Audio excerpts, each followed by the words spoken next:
Thank you very much for tuning in to the marketplace. You're welcome back. Let's now settle for a very fair story. Barely a week after fire destroyed shops at the Pedestrian Mall at the Kwame Nkrumah interchange here in Accra, affected traders are yet to be compensated for their losses, even though some of them have already opened for work. Charles Aite visited the mall and now reports. It's a slow business day here at the Pedestrian Mall of the Kwame Nkrumah interchange in Accra. Barely a week after fire devastated about 80 shops at the west wing of the mall, some shop owners say they just don't feel safe any longer. Still, we are not safe because for me to come to work, is not easy. And then to go outside to go and rent a shop too, it's cost. So I think wiring must be done, and then the government or the AMA must do something for us, so that if we go and sleep, we will have enough rest. We are not safe, not at all. We don't know what will happen tomorrow. We don't know what will happen when we close. And this is all we have. So have you spoken to the authorities here? What are they saying? Some of them were right here when the thing happened. What are they saying? But I don't know what they are saying right now. I don't know what they will be doing about it. We are not. This is not the first time. It's been happening. If maybe they do something about electricity here, maybe the wiring is too much. The whole place is overcrowded. I've been troubled since the fire outbreak. I feel so unsafe right now. Eunice Nye lost 3 of her shops during the fire outbreak. She is here to follow up on any update from authorities after she was assured of some compensation. We were told to come and make account of the goods we lost to the fire. It's been a week and authorities have not responded to us. But what's next for affected traders who are yet to recover from the pain of losing so much to fire? For Eunice, getting a loan to start all over again will be impossible. We already owe our banks and we have defaulted on loans. How possible will it be to restock again when indeed they can't grant us loans any longer?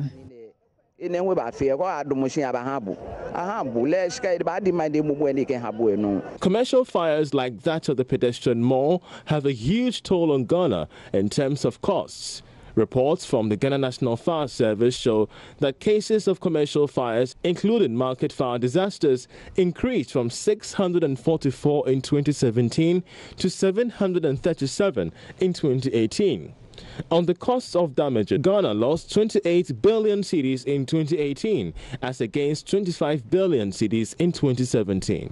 Authorities of the AMA have rented this tent for affected traders of the Pedestrian Mall fire outbreak. But follow me just to take a closer look at the barriers that have been mounted on the wall of this Pedestrian Mall, the entrance of the Pedestrian Mall which experienced a fire outbreak. As you can see, the entire place has been barricaded with iron sheets and, preventing the affected traders of this particular wing of the mall from entering in there and engaging in brisk business. As it stands now, the AMA and together with several authorities of the mall are yet to come out with a comprehensive report as in what exactly happened. So far, authorities here together with traders are linking the fire outbreak to an electrical fault. They say they are not safe and they're just waiting on government for a compensation and the best way forward. Moving on. For Joy Business, I'm Charles Aite reporting. We'll still be staying glued to the development and being up to speed with current developments. The Volta River Authority has warned it will not subsidize the price of power to consumers through the Electricity Company of Ghana. This is in the wake of the higher tariffs projected for the Sankofa gas, who is expected to come on stream in March this year. According to the VRA, any attempt to subsidize will be at a huge loss to the company. Dr. Isaac Doku is Director of Commercial Department of the VRA. You can't, if you buy at X and you generate, you got to sell it at Y. You can't, I would say, subsidize. So that will not be sustainable. And I believe that is why we are where we are in the industry today, because we've tried to subsidize through various means. And so the true cost is not being passed down to the consumer. It may be difficult in the initial instance, but I think that if we allow market forces to actually play out, it will even out itself. We've been tinkering with prices here and there, and at times we end up distorting the real market. So I'll say no, there's no way VRA can cushion the price for anyone. If we go into negotiate, we're going into negotiate because we're thinking about at what price can we sell the electricity. And therefore, we need to negotiate and negotiate hard, because then our electricity prices can be competitive and we can be able to sell it on. Meanwhile, the VRA says there has been a decline in demand for power from the national grid as a result of investments into solar and other renewable energy sources by some individuals and businesses. This development is said to be posing a threat to the sustainability of the ECG and other power producers if government does not intervene. Commercial Director of the VRA, Dr. Isaac Doku, suggests the cost of components used in producing power to the national grid should be reduced drastically to attract a drop in tariffs. This, he thinks, will get people to continue to rely on the national grid. It boils down to, I'm not an economist, but it boils down to basic economics. If the price is low, definitely there'll be more demand. During the doomsday era, I believe that a lot of industries have to do self-generation. They went in to buy diesel, gensets, etc. And at the end of the day, you realize that maybe the cost of operating the genset was cheaper than buying from the grid. And so the only way to end up or to help the industries to put aside that genset is when the power from the grid is cheaper than what actually the genset is able to give it to them. And again, now predominantly a lot of our gas, or we're using gas for a lot of our generation. So I think it's just simple. If the input into the generation of electricity, which is mainly gas, is lower, then that benefit can pass on to the end user or the consumer. Household, yes, they are consuming, but like I said, household have gone in for, a lot of people have got solar panels, etc. But the key is actually the industry. If there's more industrial consumption, then you can see that the demand is going to rise. But the only way there can be higher demand from industry is that if the price is cheaper than they generating. There are alternative sources of fuel now. Price of solar used to be high, but the price of solar are coming down. And people are just looking at the end of the day, they are looking at their profit margin. So if the input from an alternate source will be cheaper than what is in the grid, they'll definitely go to that alternate source. So the key thing is that the inputs into generating the power for the grid, I think we have to strive to bring that down. And once we do it, those benefits will go to the consumer. Let's now turn our attention to one of our top stories today. Mining firm AngloGold Ashanti is set to formally reopen its Obuasi mine. This good news comes after the mine was shut down in 2014 due to some challenges with the concession and also finding capital to inject into the mines. Senior Sustainability Manager at the mines, Nanabe Kwiampofo, has been speaking with Prince Apia ahead of the event. An official ceremony to aid the formal opening of the mine is expected to happen later today. It will be done by President Akufo-Addo, who would also give the keynote address. According to AngloGold, it is opening the mine after what it describes as limited shutdown, which allowed it to focus on care and maintenance. Senior Sustainability Manager at the mine, Nanabe Kwiampofo, has been giving more details on how mining will be done on this concession. We are getting into what we call mechanized mining, as we've always said, and it's going to be contract mining. It's a contractor that is going to do the mining, and the owner will be doing the supervision, as we've communicated in our engagement with our stakeholders. Previously, what we used to have is a mine that had a lot of employees. We've changed from that stage into a new stage where we're going to have mechanized farming, mechanized mining with very few highly skilled employees. Nana Mpofu also announced there are some measures in place to ensure that some of the jobs are restricted for locals. That is what we're going to get into. When it comes to the community from where I sit, I must say that a couple of things have changed. We've come up with a few things. One of the major things we've done is the development of the local employment procedure, where we are going to ensure that all unskilled and semi-skilled labor is going to be restricted to the concession. And then we are going to make concerted efforts to make sure that we are able to get a lot more locals into areas of work. One of the major challenges that confronted the earlier mine was the intrusion of its concession by some indigents, a development that resulted in some friction between AngloGold and some of the local communities. But it maintains that it has put in place some additional measures to deal with this. One of the major problems we face here is intrusions. That's if I can put it that way. We get a lot of fence cuts. We get a lot of thieves entering into estates and stealing stuff from there.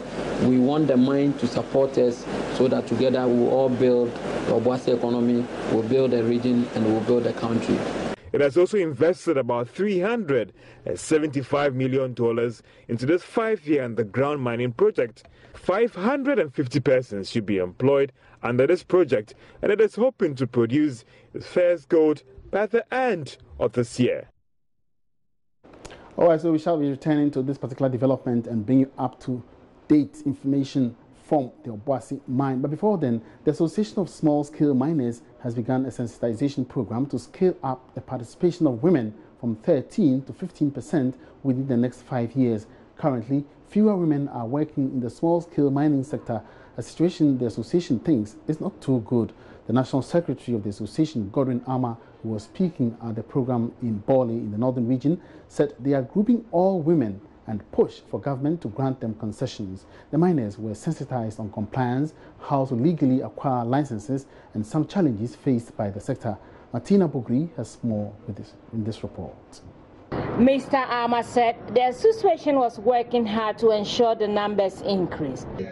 We are looking at the women's SDG goals in Group 5. We are looking at equality, where most areas that we go, we try to organize the women because we want the women cancer, but the number of women operators are very little. If you look at the whole sector, it's about 10 to 13%. So we as an association want to help the women who are participating for their level within the next 5 years to go about 40%. So now what we are doing is we are grouping all the women within the small-scale catchment area into the women in artisanal and small-scale concepts, and then push the agenda. One, government should give women concession in terms of where to mine. If an area is given, specific areas should be given to. He raised concerns about large-scale miners taking over lands, denying small-scale miners space. Government should support the various small-scale miners associations and then the small-scale miners themselves. If you look at this area, Bali or the northern sector, there are a lot of areas that are being occupied by large-scale operators, and you don't find grounds for the small-scale of miners. And within the community mine concept, government should allow the small-scale miners to get some grounds to operate legally. The Bali district chairman of the Small-Scale Miners Association, Alhaji Seydou Shaibu, cautioned the miners against repeating previous mistakes that destroyed the environment. All right, so definitely we'll be returning to mining. But the Ghana Revenue Authority, GRA, has expressed satisfaction in its strategic partner, McKinsey & Co. The international consulting firm was contracted to help generate revenue. According to the GRA, the country could not meet its projected revenue of 45 billion cedis based on the work done by the consultant so far. Commissioner General of the GRA, Emmanuel Kofinti, however, debunked assertions that the McKinsey & Co. company has come to stay and cause a drain on the public purse. There's more in this report. The last quarter of the year, we did well because they were offering good advice and helping us with the kind of work that we were doing. Actually, especially for the customs area, the collection up to the end of the third quarter weren't that good. And basically, again, the 2017, we were recording negative growth. And so, with the work of the McKinsey helping us, we did relatively well. The customs area improved. They say that in October they did like 5.3% growth. They moved to 16.3% growth in November, and they finally in December they did 18.1%. We are heading forward, and we move to ensuring that people who take goods on transit and rest, they go through guarantee mechanisms and the rest. All those things have helped us. And so we have the belief that going to 2019, things should be far better than we experienced in 2018. Is it to suggest that McKinsey has come to stay, or after the appointment? McKinsey hasn't come to stay. McKinsey has come to give a temporary respite, helping build capacity, and in the innovation and of idea sharing and the rest, and in the attitudinal change that we have to do. McKinsey is only here transitionally, and they are not here forever. No.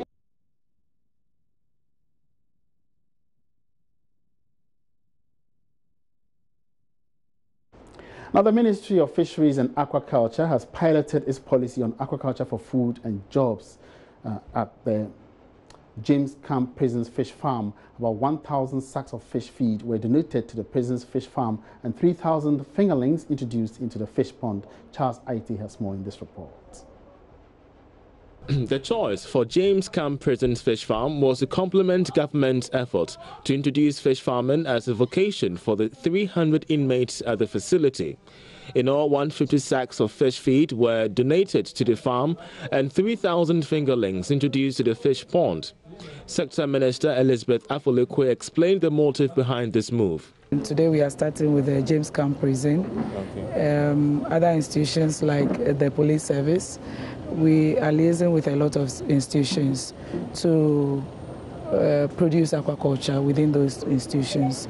And also, as part of the Aquaculture for Food and Jobs program, we are setting up the youth. It's really a youth-oriented program. We want to set some youth up in aquaculture production. We want to start some farms for these youth. In terms of the investment capital the government is injecting to this initiative? We are injecting over 10 million Ghana cedis. This program follows growing concerns over Ghana's depleting fish stock. Currently, Ghana consumes over 950,000 metric tons of fish annually, currently importing over 60% of its fish, and in 2016 imported $135 million worth of fish because of the reduction in the country's fish stock.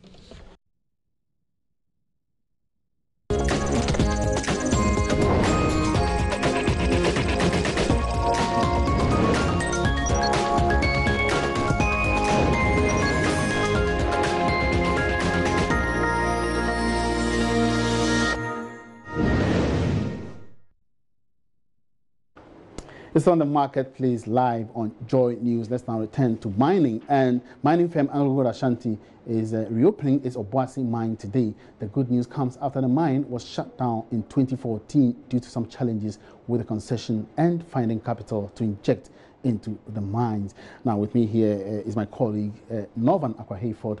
We want to talk about the impact of the reopening on the economy as we get prepared to send you live to Obuasi for some updates. But Norvan, before we go to Obuasi, what is going to be the impact of the reopening after it was shut 4 years? How is it going to impact the economy now? Obviously, you know that the Obuasi township, the local economy itself, and the broader or the larger national economy took a hit because of the shutdown that happened in Obuasi. Clearly, Obuasi became a ghost town, and that affected even our GDP, because in terms of revenues that were coming in from the mining firm, all of these saw a dip. And if all these things were seeing a dip, the purchasing power of the people themselves, all these things saw a dip. And so clearly that affected the economy. Today, you see this mine, which was put under care and maintenance, coming back on stream. This time, specialized mining or mechanized mining, and so there's going to be a contractor who will be doing this job. Exactly, that's what I was coming to. I mean, how different is it going to be under contract mining? What exactly it is? Okay, the difference is very clear. Now, the normal mining was when AngloGold itself engaged the workers. Now, because this time around you need to have, you know, a specialized kind of mining and it's mechanized, there's this particular skill that is needed in that regard. And with this part of skill, you need to find the right people to go in there. So a contractor or somebody has been contracted by AngloGold Ashanti, and that person in turn goes out there and looks for the right skill set to be used in undertaking the kind of work that they are supposed to be doing.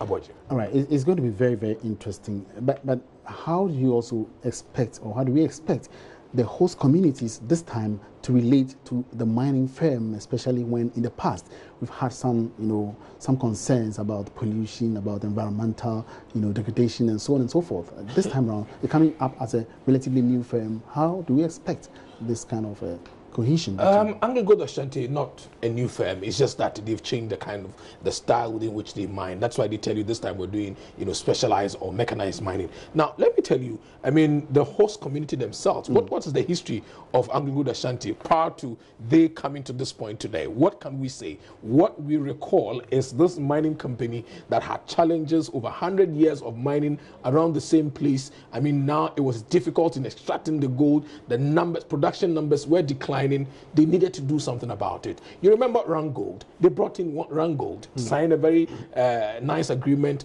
to do some prospecting and see if they can redesign the mine itself. At some point, the Rangold people could not stay. And this was because that was when you had a lot of the illegal miners having taken over parts of the concessions for AngloGold Ashanti. And that is what caused Rangold to go away. But AngloGold found the money itself under Venkat, who is no more the CEO. He has exited to come in and do what they have to do. All right, so pause here. Let's get back to, or let's go to Obuasi now, where my colleague Prince Appiah is standing by for some updates. Prince, can you give us a picture of what exactly is happening there now? Yeah, Yuma, I should say that it's a beautiful exercise, I should say. But currently, we are awaiting the arrival of the Otumfuo Osei Tutu II and the President of the Republic, Nana Akufo-Addo. But a number of high-level delegation and high-level personalities have arrived here. I should say that all members that are very important to the mining industry are here at the Obuasi mine grounds. And a few minutes from now, we are expected to see an exercise where the Obuasi mine will be reopened again. The redevelopment project will kickstart. But as I speak to you, the regional minister, the minister of lands and natural resources and other players have all arrived here waiting the arrival of the president, Nana Akufo-Addo. Prince, what is the feeling of the workers that you've spoken with? Exactly because they are going to be working under a new kind of arrangement, contract staff. How do they feel having spoken with them? Yeah, a number of people that I've spoken to off record indicate that they are very excited that at least their mine is bouncing back. For them, all that they need is that the economy of Obuasi will bounce back to life. They need a lot of economic activities here at Obuasi because previously the area is described as a dead area because no business activity can thrive here. There are few people that are living here currently, and for those I've spoken to, all that they are saying is that most of the indigenous residents here should be employed in this new arrangement so that the economy of Obuasi will be very active again. Many thanks for that update, Prince Appiah. We'll certainly get back to you subsequently for more updates. Now, back in the studio, Norvan. So to speak, income levels are going to go up. In the same vein, economic activities are going up, and prices will go up naturally within mining communities. How do people expect to play within this space? Obviously, it's a good day for the people of Obuasi themselves, for this country to see this redevelopment, come to fruition where now we can have AngloGold Ashanti work again. we do know when you go to the mining towns like Tarkwa, Pristia, Bogoso, I mean, the price of food, even in Accra, sometimes all these milk is even lower than what you find over there because, I mean, purchasing power is very high. And these are the things that happen. All right. Thank you so much. It's been interesting having you on board and very, very interesting because the Obuasi gold mine, AngloGold, is back on stream. My name is Emmanuel Abuaji. That's it for the marketplace. Have a good afternoon.